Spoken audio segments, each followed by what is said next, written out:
na kwana biyu ina yi, ba zan iya ce maka kai tsaye shekara ta kaza ba, amma na san dai na kai shekara 10. to ga a shekaru na idan ka cire shekara 10 ai na koma yaro sosai gaskiya. An kwana biyu ana yi, akalla dai za ka kai irin shekara 10 din nan kenan haka. na fi gaskiya, ka fi 10 wallahi. to sai a ce yanzu gashi ka ɗaukaka lokaci ɗaya, wani zai ga kamar a lokaci gaskiya ne akwai wannan. Mafi akasari mutane lokacin da suka fara jin ka to sunan ka sabon mawaki, lokacin ka zo ka fara. To amma abin da yake faruwa dole sai ka daɗe kana yi, saboda ina ka samu gogewar da har za ka yi abin da za a saurare ka idan dai har baka daɗe kana yi ba. Akwai koyo, bayan baiwa akwai koyo, da yawa da baiwan a jikinka, amma sai ka koya. za ka je nan ka gaya wane yake yin nasa, ya kuma ake yin wannan. Sannan za ka je wani abu a cikin murya. Yanzu akwai abin da ya daɗe yana ci mun tuwo a ƙwarya lokacin da na taso ina waka, shine idan na yi waka, duk ran da na kunna waka manyan mawaka sai in ji taso a sama da bolin da komai taso da ƙarfi ta waya, sai in ji bolin din nawa ƙasa. Wannan dalilin yasa na koma studio da zama fa dan na koyi abin da ake yi, ma gano menene dalilin da yasa ni ta wakan nake jin ta a ƙasa sannan ta manyan mawaka nake jin ta a sama. sai fa da na gano. To haka abun yake mataki su saurari a kasashen a wajen gyara ne, ba a karo ma bolin ko kuma a darajar waka ce kake jin ta su tafi. Wannan abun shine yake bambanta babba da karami. Na farko dai akwai kwarewa ta voicing na su manyan mawaka sun fi ni iyawa, sun riga ni farawa, don haka duk yanda da su yi kyau sun fi ni sani. Sannan akwai kwararrun ma'aikata, tunda duk abin da za ka yi akwai ma'aikata na musamman wayanda su in suka zo za su yi za ka ji yayi titi yayi fayo. Amma kuma daga voicing ne, daga lokacin rerawa ne, yauwa daga lokacin rerawa ne da ka yi muryan. Idan ka daga tan da za ta zo daidai da wannan abu, shine zai di balansin da kiɗan, sannan waka ta zo daidai da kunnan masu sauraro. Shine idan aka kunna waka ka za ka ji bi bambanta da na manyan mawaka ba da na karamin mawaki. Ina fatan dai masu kallo sun fahimci me ake ne.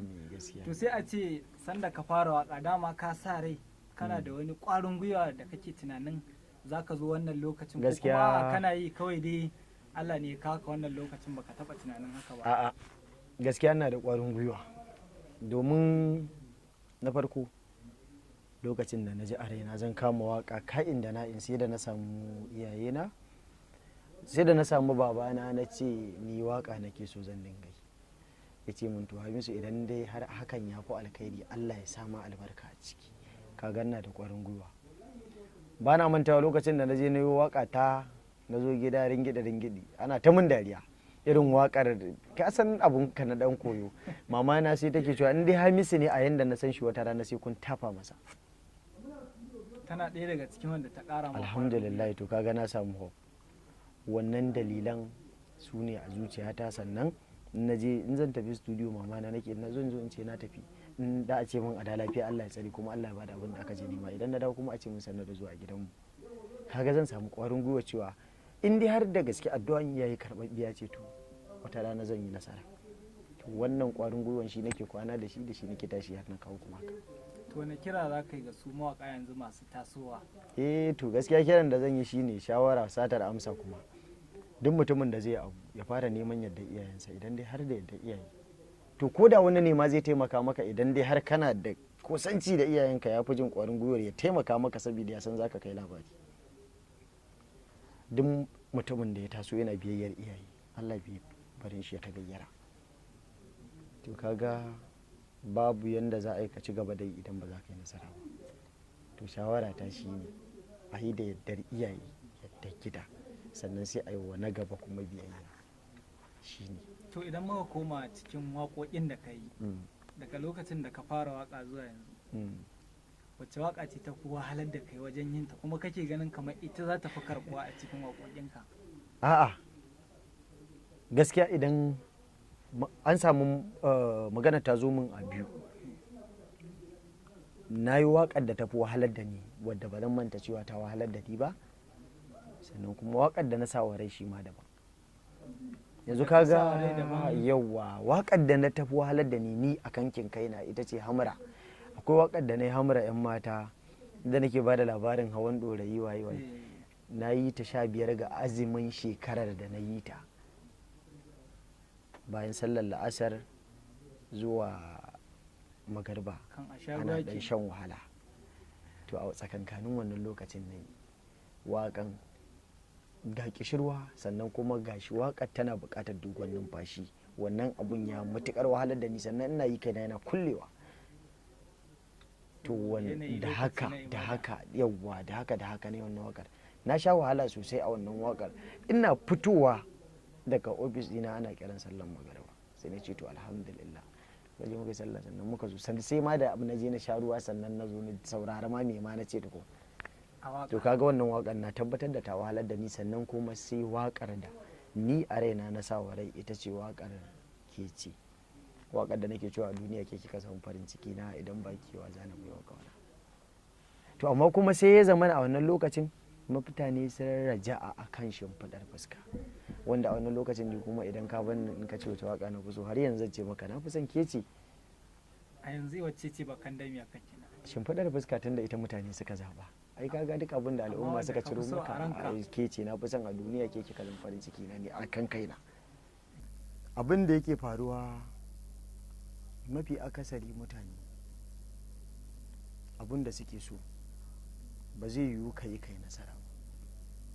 Yau idan kuna zama a wata majalisa misalin karfe 4 na yamma ana hira, yanzu ina da abin yi, ba zan iya zama karfe 4 na yamma a wannan majalisar ba.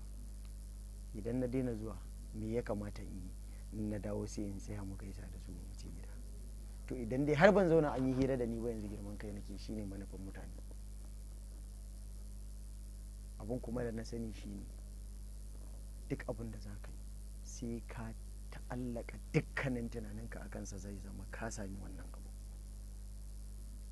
Idan dai har zan dinga tunanin in yi wa waka a sha ruwan tsuntsaye, ba zan zama yadda na zama haka ba. Amma daga ran da na ɗauke ta sana'a ba, dole ita zan sa a gaba fiye da kowa. Sannan kuma mafi akasari mutane suna son ka hira da su a yanar gizo, shine kaman WhatsApp chat. Da yawa mutane idan suka maka, ni abin da na ɗauki WhatsApp wuri ne da zan gyara business ina kawai. Mafi akasarin mutane suna maka fatan alkhairi, idan ka mun addu'a in ce maka amin, na gode. Haka shine abin da ya dace. Amma fa ba zan iya hira da kai ba. Ko da mace ce, yan mata tun da kai kaurin suna wajen soyayya, ba zan iya ba. Saboda idan dai har na ɗauka, to ai ba mace kaɗai ba ce mutum, sannan masoyana maza ne da mata. To kaga ba zai yiwu in ware wasu in ce ina son su, wasu ba na son su ba.